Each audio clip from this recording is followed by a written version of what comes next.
marcher, ni même tenir debout. Et ne pouvait pas retenir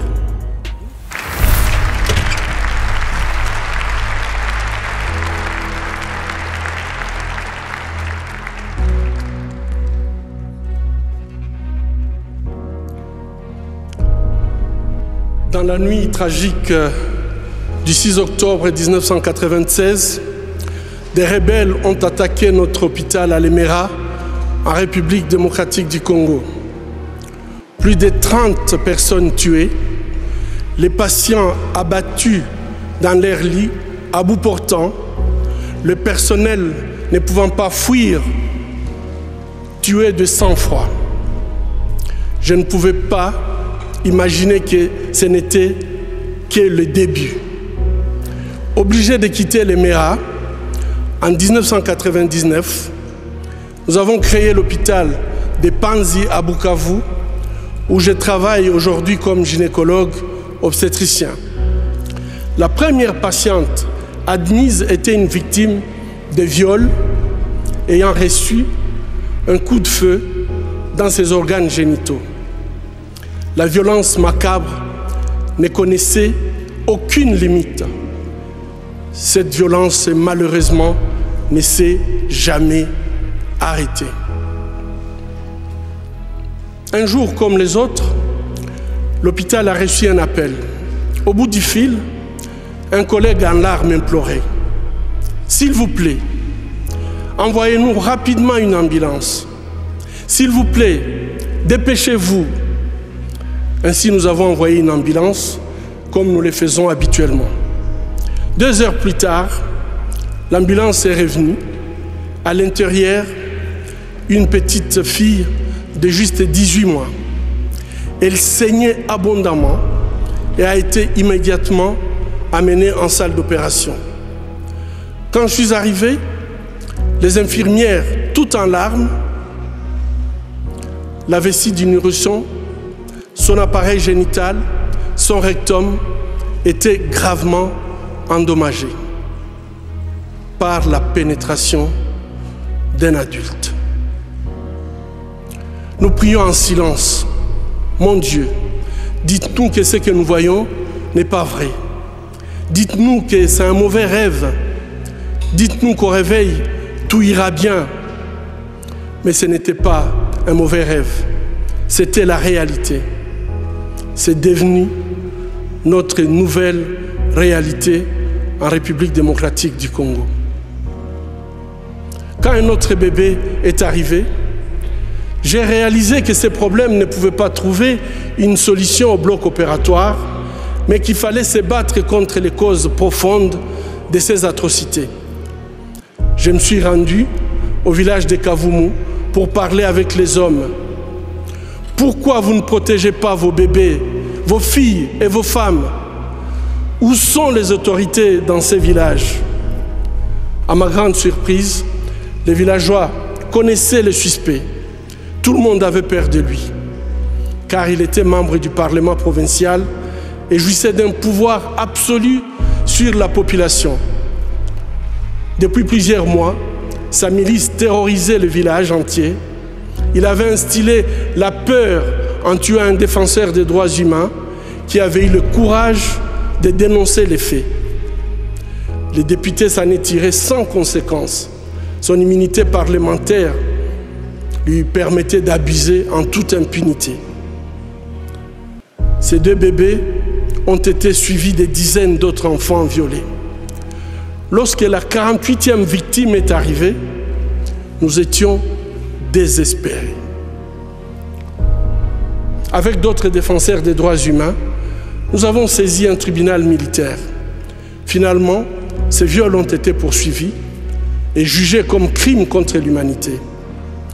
Les viols des bébés à Kavumu ont cessé, les appels à Panzi aussi. Mais l'avenir psychologique, sexuel et génésique de ces bébés est hypothéqué. Ce qui s'est passé à Kavumu et qui continue aujourd'hui dans de nombreux autres villages au Congo, tels que les viols et les massacres à Beni et au Kasaï, a été rendu possible par l'absence d'un état de droit, l'effondrement de valeurs traditionnelles et le règne de l'impunité, en particulier pour les personnes au pouvoir.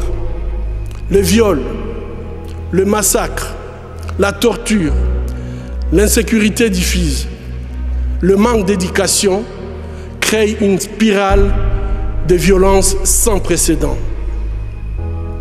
Le bilan humain de ces chaos pervers et organisés a été des centaines de milliers de femmes violées, plus de 4 millions de personnes déplacées à l'intérieur du pays et la perte de 6 millions de vies humaines. Imaginez l'équivalent de toute la population de Danemark décimée.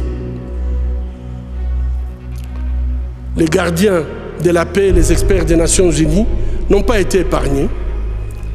Plusieurs ont trouvé la mort dans l'accomplissement de leur mandat.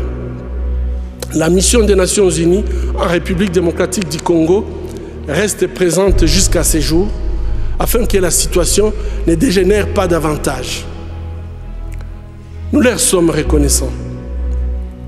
Cependant, malgré leurs efforts, cette tragédie humaine se poursuit sans que tous les responsables ne soient poursuivis. Seule la lutte contre l'impunité peut briser la spirale de violence.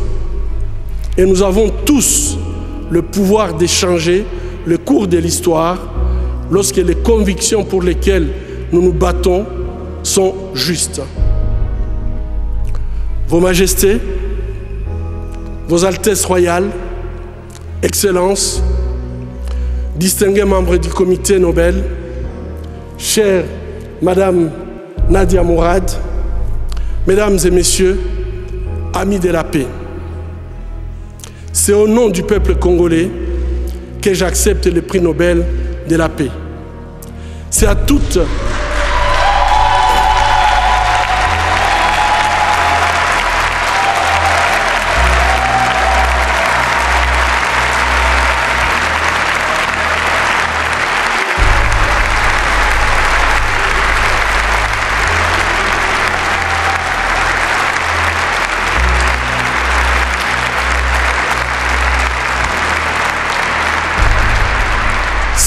les victimes de violences sexuelles à travers le monde que je dédie ces prix. C'est avec humilité que je me présente à vous, portant haut la voix des victimes de violences sexuelles dans les conflits et les espoirs de mes compatriotes. Je saisis cette occasion pour remercier tous ceux qui, pendant ces années, ont soutenu notre combat. Mais permettez-moi de vous raconter l'histoire de Sarah. Sarah nous a été transférée à l'hôpital de Panzi dans un état critique. Son village avait été attaqué par un groupe armé qui avait massacré toute sa famille, la laissant seule. Prise en otage, elle a été emmenée en forêt, attachée à un arbre, nue. Tous les jours, Sarah subissait des viols collectifs jusqu'à ce qu'elle perde connaissance. Le but de ces viols, utilisés comme arme de guerre, étant de détruire bien sûr Sarah, mais également sa famille, sa communauté. Bref, tout simplement détruire le tissu social. À son arrivée à l'hôpital, Sarah ne pouvait ni marcher, ni même tenir debout. Elle ne pouvait pas retenir ni ses urines, ni ses selles. À cause de la gravité de ses blessures, génito-urinaires et digestives, couplées à une infection surajoutée, personne ne pouvait imaginer qu'elle serait un jour à mesure de se remettre sur ses pieds. Pourtant, chaque jour qui passait, le désir de continuer à vivre brillait dans ses yeux. Chaque jour qui passait, c'était elle qui encourageait le personnel soignant à ne pas perdre espoir. Chaque jour qui passait, Sarah se battait pour sa survie. Aujourd'hui, Sarah, c'est une belle femme, souriante, forte, charmante. Sarah s'est engagée à aider les personnes ayant vécu une histoire semblable à la sienne. Sarah a reçu 50 $ américains, une allocation que notre maison de transit Dorcas accorde aux femmes souhaitant reconstruire leur vie sur le plan socio-économique. Aujourd'hui, Sarah dirige sa petite entreprise. Elle a acheté un petit terrain. La fondation Panzi l'a aidé avec des tôles pour faire un toit. Elle a pu se construire une maison. Elle est autonome et elle est très fière d'être autonome. Son histoire montre que même si une situation est difficile et semble désespérée, avec la détermination, il y a toujours de l'espoir au bout du tunnel. Si une femme comme Sarah n'abandonne pas, qui sommes-nous pour le faire?